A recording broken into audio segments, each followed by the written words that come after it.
Oke, assalamualaikum warahmatullahi wabarakatuh. Sebelumnya kenalin aku Gazi. Aku di sini yang akan mengisi dari video tutorial praktikum sil ilmu lingkungan acara 9 dengan judul interpolasi. Oke, mungkin sebelum memulai tutorial pada acara ini, mungkin aku sedikit ngejelasin apa itu interpolasi. Jadi interpolasi itu adalah proses memperkirakan data yang berada di sekitar titik sampel. Mungkin nanti lebih detailnya akan aku jelasin sembari kita tutorial secara teknis. Oke. Di sini biasanya pada acara kali ini tuh kita bakal disediakan data dengan format berupa CSV.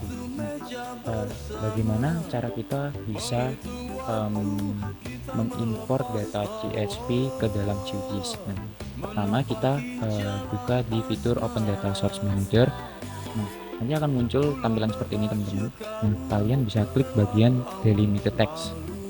Di sini nanti teman-teman bisa import file CSV dari data teman-teman di bagian file name. Ini ada titik 3, ini kita klik, kita ke folder yang berada di yang ada untuk menyimpan data CSV-nya. Nah, ini kita gunain atau kita pilih pada kelembapan UTM. Kita open. Nah, pada step selanjutnya ini pada encoding kita biarkan tetap UTF-8, lalu kita pergi ke bagian file format. Nah, di file format ini pastikan tercentang atau terchecklist bagian CSV. Nah, setelah sudah aman, kita pergi ke bagian geometry definition. Nah, di geometry definition ini kita akan menentukan kolom yang akan kita gunakan. Nah, di sini dipastikan tercentang atau terchecklist bagian poin koordinat. Nah, ini X field itu adalah kolom yang digunakan untuk data X atau data koordinat X. Nah, karena pada data saya ini koordinat X itu adalah kolom UTME, maka kita pilih UTME. Nah, begitu juga sama dengan X field, Y field pun juga seperti itu. Jadi kita bisa pilih kolom yang digunakan untuk kita tentukan sebagai koordinat Y. Nah, setelah semua aman, kita ke bagian CRS-nya. Pastikan koordinat sistemnya sesuai dengan data koordinat teman-teman. Di sini saya menggunakan CRS berupa WGS 84 UTM Zone 14. Nah, setelah semua aman, kita bisa klik Add. Nah, akan muncul titik-titik seperti ini teman-teman, sesuai dengan koordinat yang ada di data teman-teman semua. Nah, tapi belum selesai sampai di sini. Titik-titik ini itu sifatnya masih temporary file. Jadi nanti ketika teman-teman ingin mengirim itu, teman-teman perlu ekspor dulu agar bisa disimpan di folder teman-teman. Dengan cara kita klik kanan, kita ke export dan kita klik save fitur as. Ini pada format, pastikan formatnya itu save file teman-teman, itu ESRI save file. Nah, sini kita pilih folder yang ingin kita gunakan untuk menyimpan data titik ini. Nah, karena saya ada di sini, saja save. Nah, kita namain sebagai titik sampel. Nah, lalu kita bisa klik save. Nah, ini pastikan juga koordinat sistemnya sudah sama dan encodingnya UTF-8. Nanti kita klik OK. Nah, nanti akan muncul layer baru sesuai dengan titik yang sudah teman-teman ekspor semua. Nah, ini agar tidak kebingungan, ini kita bisa remove layer aja. Jadi kita fokuskan pada titik sampel. Nah, setelah ini kita bisa baru mulai processing interpolasi. Nah, jadi kan interpolasi itu ada 4 metode ya teman-teman. Itu ada IDW, kriging, tin, atau Voronoi. Nah, itu keempat metode itu punya kegunaannya masing-masing. Oke. Pertama-tama mungkin kita bisa ke metode IDW dulu. Jadi di metode IDW ini nanti proses perkiraan datanya itu menyesuaikan dari jarak dari titik sampel. Jadi semakin jauh dari titik sampel itu semakin tidak berpengaruh nilainya. Nah, nanti kita bisa lihat hasilnya seperti apa. Nanti kita juga bisa bahas di situ bagaimana metode IDW ini bekerja. Oke, caranya gini ya teman-teman. Yang pertama, kalian pergi ke bagian processing yang berada di atas, terus kemudian kalian klik toolbox. Nanti akan muncul processing toolbox di bagian kanan. Nah, pada kolom search teman-teman bisa search aja langsung, yaitu IDW. Nah, di IDW ini kita pilih yang bagian interpolation. IDW interpolation ini kita klik saja 2 kali. Nah, akan muncul tampilan seperti ini teman-teman.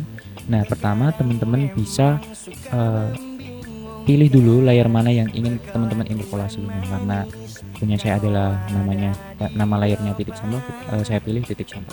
Nah, pada bagian interpolation attribute itu adalah kolom mana yang ingin kita interpolasi. Nah, karena pada data saya itu adalah data humidity atau kelembapan, jadi saya pilih kolom humidity. Setelah itu kita bisa klik tanda panah ini, tanda plus ini yang namanya input layer. Nanti akan muncul di bagian kolom ini. Lalu kita sedikit scroll ke bawah.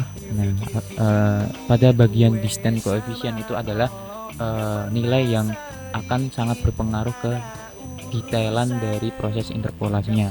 Jadi intinya gini, semakin kecil nilai distance coefficient akan semakin detail pula hasil interpolasinya.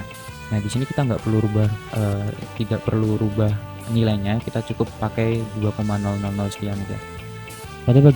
Lalu pada bagian extend ini adalah seberapa luas proses interpolasinya. Di sini ada banyak pilihan ya teman-teman.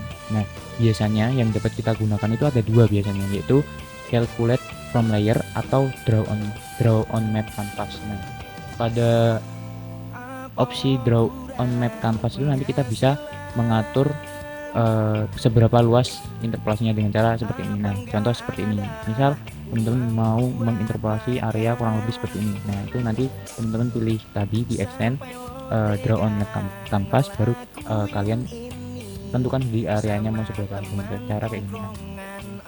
Nanti akan muncul sendiri koordinatnya di extendnya. Tapi ada kekurangannya. Ketika kita menggunakan draw on map canvas itu kedetailannya semakin rendah. Jadi untuk pada acara kali ini direkomendasikan kita menggunakan fitur calculate from layer. Nah, di calculate from layer ini area yang diinterpolasi itu menyesuaikan dengan titik sampel yang ada, jadi lebih detail istilahnya. Oke, ini kita bisa pilih layer titik sampel. Lalu pada output raster size ini adalah kita bisa menghitung seberapa banyak variabel yang dihasilkan dari proses interpolasi. Itu berdasarkan dari pixel yang kita inginkan. Nah, karena kita menggunakan UTM, kita pasti satuannya meter ya. Jadi kita atur aja sebanyak 5. Nah, nanti yang pixel size dia akan menyesuaikan. Nah, ketika kita mengatur 5 itu nanti variabel dari hasil interpolasinya juga bisa dilihat dari kolom di atas, dari rows dan juga kolom itu nanti hasil proses interpolasinya, banyak datanya lah gitu. Jadi kita gunakan 5. Nah, setelah semuanya teman-teman pastikan sudah aman, teman-teman bisa save hasil interpolasinya. Nah, save-nya ini kita di save ke folder acara kita. Ini kita namain IDW.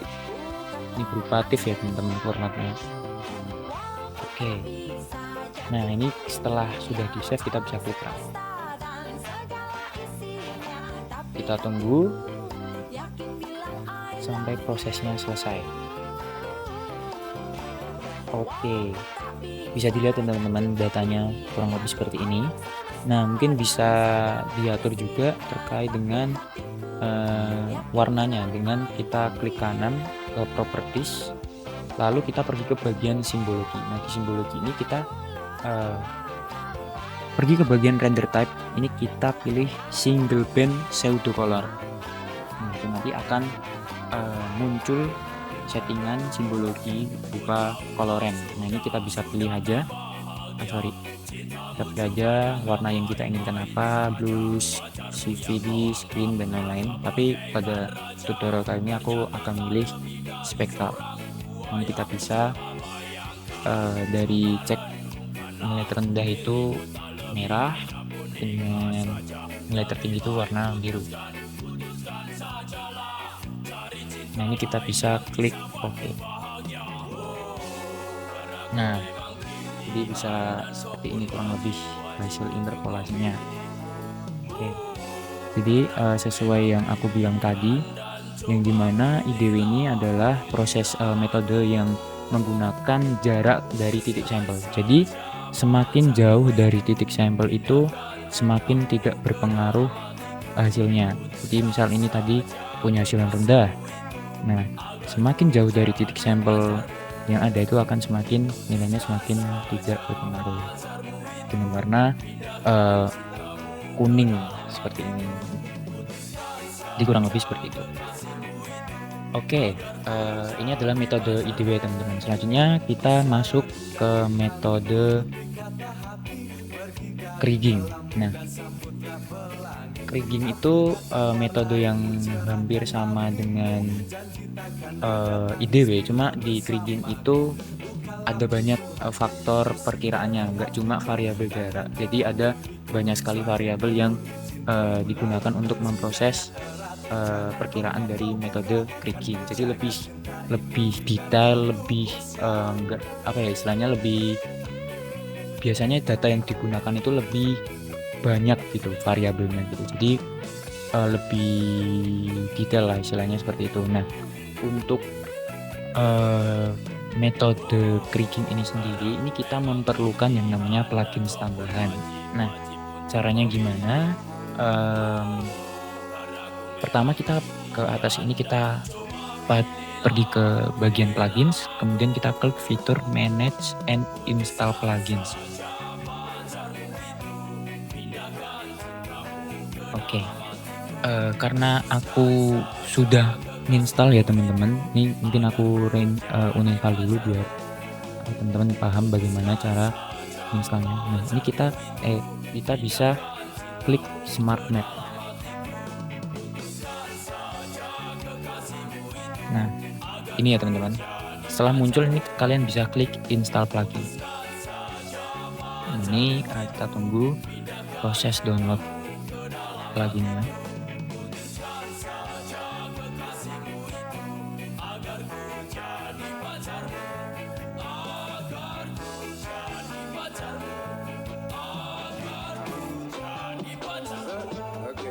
Oke, sebenarnya udah berhasil terinstall teman-teman. Nah, setelah kita bisa install pluginnya, itu nanti akan muncul pada bagian atas ini. Nah, di kiri sini. Jadi dengan logo plugin itu seperti ini. Ini teman-teman bisa buka aja. Ketika ada peringatan seperti ini teman-teman, tandanya kita harus save project kita di folder yang udah kita persiapkan. Nah, ini karena ini sesuai dengan perintahnya, there is no open QGIS project. Nah, ini karena kita belum nge-save QGIS project kita. Kita oke dulu. Kita bisa save project kita dengan mengklik Ctrl S. Nah, baru kita bisa simpan di folder yang sudah kita siapkan sebelumnya. Ini kita bisa namai project interpolasi. Nah, baru kita save. Nah, setelah berhasil di save, kita bisa kembali lagi ke pluginnya, kita klik. Nah, baru bisa muncul ya teman-teman. Nah, pada metode kriging ini kita mulai dari bagian data. Nah, pada bagian data pastikan output directory-nya itu sesuai dengan folder yang sudah kita save sebelumnya. Nah, terus pada checklist ini kita bisa checklist saja bagian export raster. Nah, terus pada bagian layer QGIS, yang pertama di input layer kita input titik sampel kita. Nah, ini kita bisa klik aja ya, titik sampel.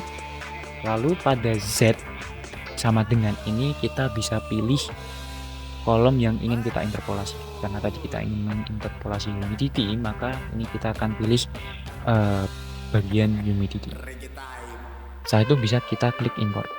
Nah, nanti akan muncul data yang ada pada CSV kita, kurang lebih seperti ini ya teman-teman, dari data 1 sampai data 117.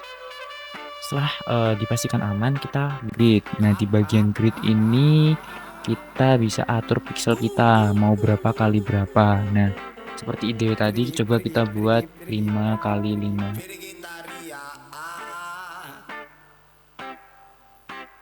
Nah, nanti variabelnya akan muncul di sini ya, misal berapa ribu gitu. Nanti kita teman-teman bisa sesuaikan maunya berapa sesuai dengan pixel yang kalian atur. Misal 10 kali 10 juga bisa coba seperti tadi. Mungkin saya rasa ini terlalu banyak. Kita coba buat 15 ini seberapa? 50 100 kali 100. Nah, ini teman-teman bisa atur-atur sendiri lah. Jadi semakin besar ukuran pixelnya, nanti kedetailannya juga semakin kecil, karena lebih baik detail kita gunakan 5.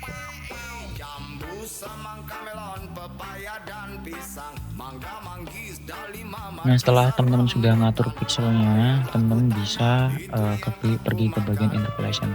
Nah, pada bagian interpolation ini teman-teman langsung saja bisa klik calculate.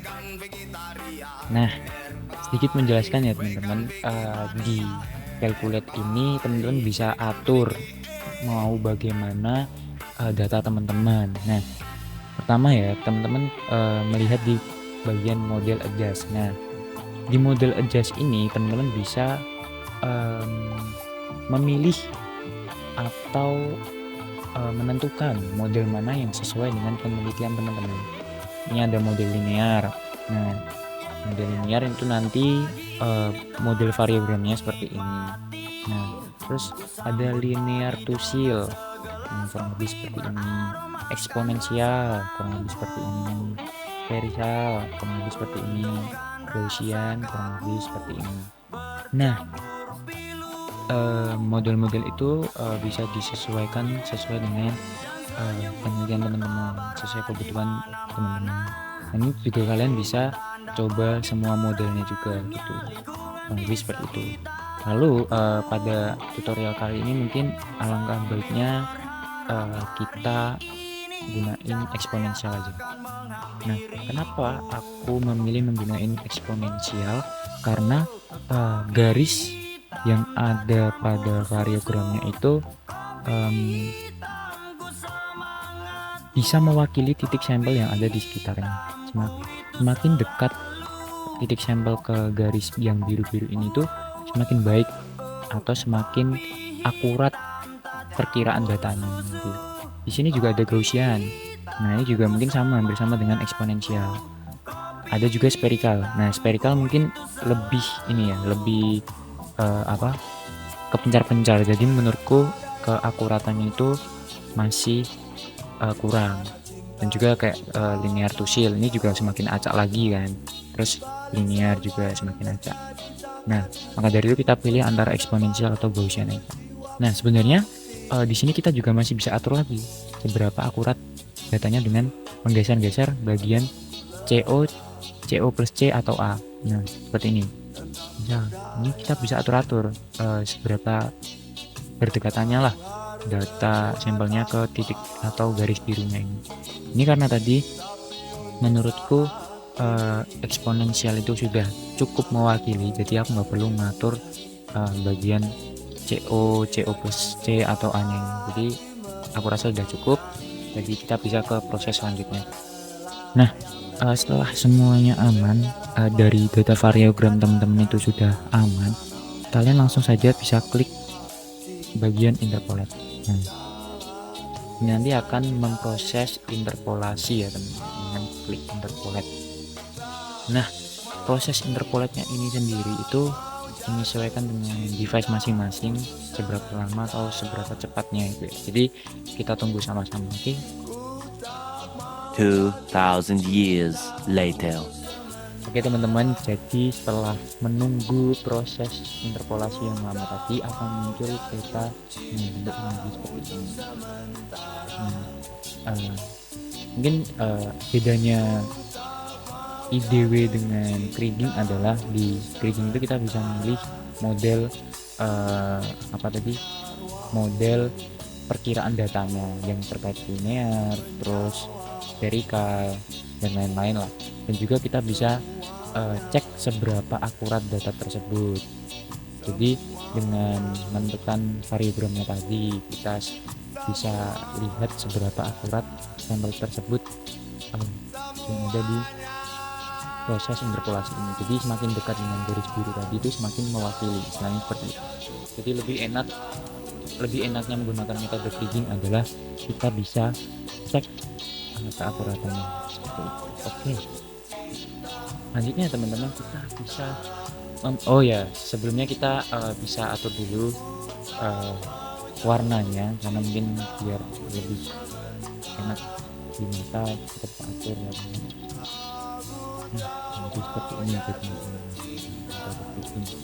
jadi lebih detail juga ya. Tapi kalau di IDW misal jauh dari titik ya dianggap tidak berpengaruh dan nilainya mungkin hampir sama gitu. Beda dengan yang kriging, walaupun udah jauh dari titik tetap ada variasi datanya di sini, variasi warnanya juga bisa dilihat antara kuning ke merah, dan bisa ada di sini juga ada kuning ke hijau gitu. Beda dengan IDW, jadi hampir sama lah. Kalau di IDW itu karena memang perhitungan menggunakan jarak dari sampel, jadi kurang lebih seperti ini. Semakin jauh dari titik sampel semakin disamakan value dari datanya. Oke, kita langsung saja lanjut ke metode selanjutnya, yaitu tin. Nah, di metode tin ini itu nanti metode yang dimana membentuk pola segitiga, teman-teman. Nah, di metode tin ini keunggulannya adalah kita menginterpolasi data, hasilnya nanti itu bentuknya mengikuti dari pola titiknya. Jadi misal ini bentuknya kayak gini teman, jadi ini bisa membentuk pola seperti ini mengikuti titik dimana gitu. Nah, nanti hasilnya bisa kita cek aja ya. Nah, di metode tin ini itu cocok ketika kita ingin memproses data elevasi atau ketinggian dan lain-lain. Itu mungkin lebih cocok karena bisa membentuk pola seperti itu. Nah, kita mulai saja ya metode tin-nya. Pertama, kembali lagi ke processing toolbox. Teman-teman bisa search langsung di bagian search dengan kata kunci tin. Nah, nanti akan muncul teman-teman metode interpolasi tin. Nah, kita pergi ke bagian interpolasi ini. Nah, kemudian ada opsi tin interpolasi ini, kata kuncinya, dan nanti teman-teman bisa klik saja tin interpolation ini. Nah, akan muncul tampilannya seperti dengan IDW tadi. Jadi pertama di bagian vektor layer teman-teman pilih layer titik sampelnya. Kemudian interpolation attribute teman-teman bisa pilih kolom yang ingin teman-teman interpolasi. Nah, di sini kita pilih humidity. Baru kita klik tanda plus. Bentar agak kita pilih humidity, kita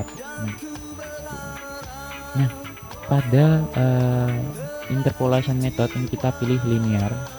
Nah, kemudian sama seperti dengan IDW, untuk extendnya kita pilih layer titik sampel saja.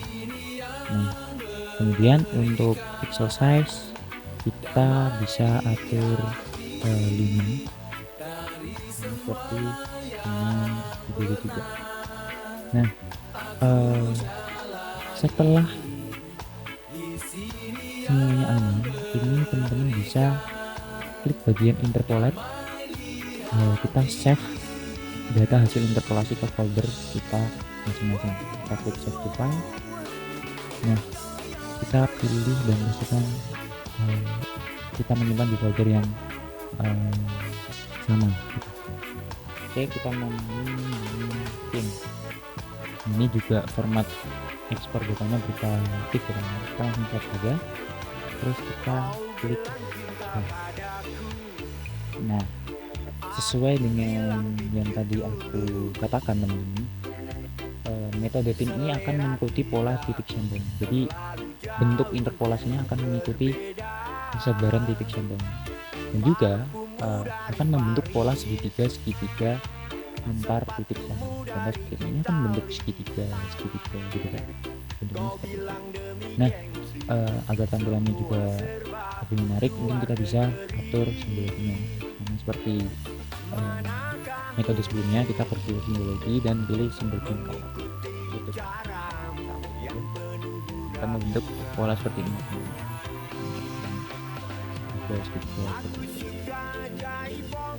Oke, kurang lebih seperti ini metode pin. Lalu kita akan lanjut ke metode Voronoi. Sama teman-teman, pada prosesnya Voronoi ini berada di bagian processing juga. Oke, sedikit menjelaskan teman-teman, Voronoi ini adalah metode interpolasi yang dimana titik sampel itu nanti akan membentuk poligonnya sendiri.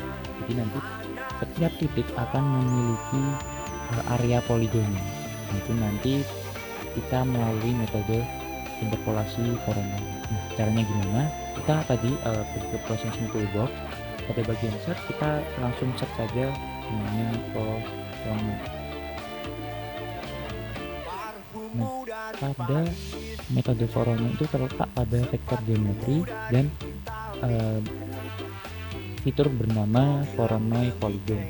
Ini kita bisa klik aja. Nah, hampir sama seperti metode IDW dan pin. Ini kita masukin input layarnya. Nah, setelah ini kita nggak perlu otak-atik lagi kan. Ini nanti sudah sesuai dengan template fiturnya aja. Jadi setelah kita memasukkan layarnya, kita langsung klik draw. Nah, sesuai dengan yang tadi aku jelasin, tiap titik yang ada pada titik sampel itu akan membentuk poligonnya masing-masing. Contoh seperti ini akan membentuk poligon masing-masing, yang juga akan membentuk poligon masing-masing, kurang lebih seperti itu. Nah, untuk kita mengetahui perbedaan value-nya, kita klik kanan pada Voronoi Polygon, kita klik properties. Nah, di sini kita klik pada bagian kolom simbol simbolik ini, kita ubah ya teman-teman. Kita ubah ke graduate. Nah, di graduate ini kita pada kolom value kita sesuaikan. Nah, karena tadi ya kita ingin menginterpolasi unity, jadi kolom yang kita gunakan adalah unity. Ini akan muncul nanti klasifikasi warnanya. Nah, di simbol di bagian colorant kita pilih bebas masing-masing, teman-teman suka atau memilih warna apa. Nah, ini setelah semuanya aman teman-teman, kita klik bagian classify yang ada di bawah ini. Kita klik classify. Nah, akan muncul nilai-nilai dari unity-nya dan juga klasifikasi warna. Setelah semua aman teman-teman, kita bisa klik OK langsung. Nah, akan muncul warna-warna kurang lebih seperti ini ya teman-teman. Jadi misal nilai di sini itu yang merah, itu merah itu 60 sampai 66. Nah, sepanjang area ini memiliki nilai sebesar tersebut. Juga pada bagian ini juga sebesar tersebut. Terus pada bagian ini juga memiliki nilai sebesar tersebut. Intinya pokoknya di metode Voronoi ini adalah titik sampel itu akan membentuk poligonnya masing-masing dengan perhitungan statistika yang ada di project QGIS kita. Nah, 4 metode sudah kita lakukan. Nah, terakhir teman-teman, kita akan melakukan yang namanya extract by mass. Nah, extract by mass itu sistemnya sama seperti clip pada geoprocessing sebelumnya. Jadi kita mengeklik sebuah data, sebuah input layer, dan kita klik menjadi sebuah output layer dengan bantuan shape file atau shape area gitu.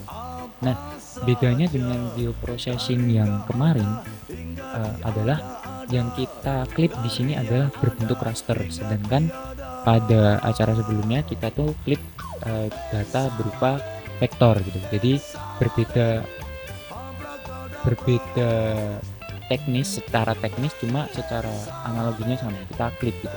Nah, caranya gimana? Kita klik pada bagian raster, kemudian kita pilih bagian extraction.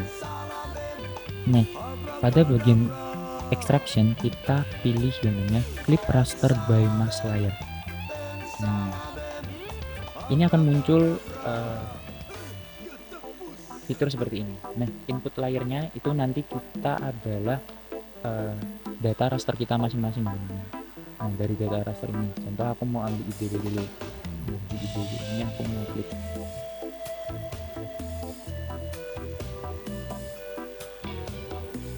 Oke, kita kembali ke fiturnya raster, extraction, klik raster.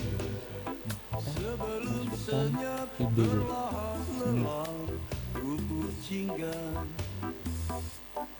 Terus kemudian mask layernya kita pilih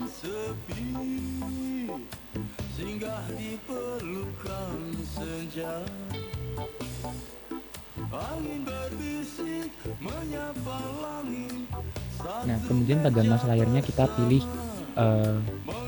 set file yang akan kita ingin klik. Nah, karena di sini aku belum masukin set filenya, aku perlu masukin set filenya. Mungkin teman-teman juga udah paham cara masukin set file ke dalam project Business. Ini kita masukkan namanya set file surat kita.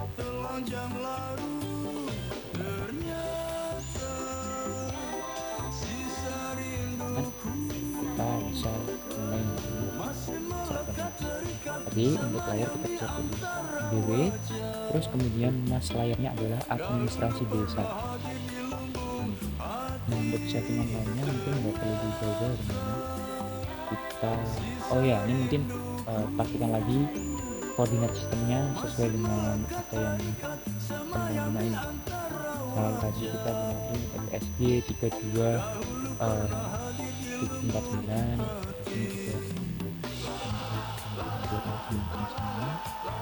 itu kita bisa kita menjadi seperti ini. Ini udah berbentuk area surat SMP surat ini bisa kita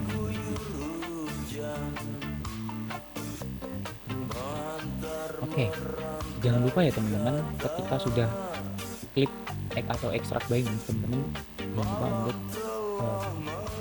selalu ekspor filenya, selalu simpan filenya ke dalam folder kemudian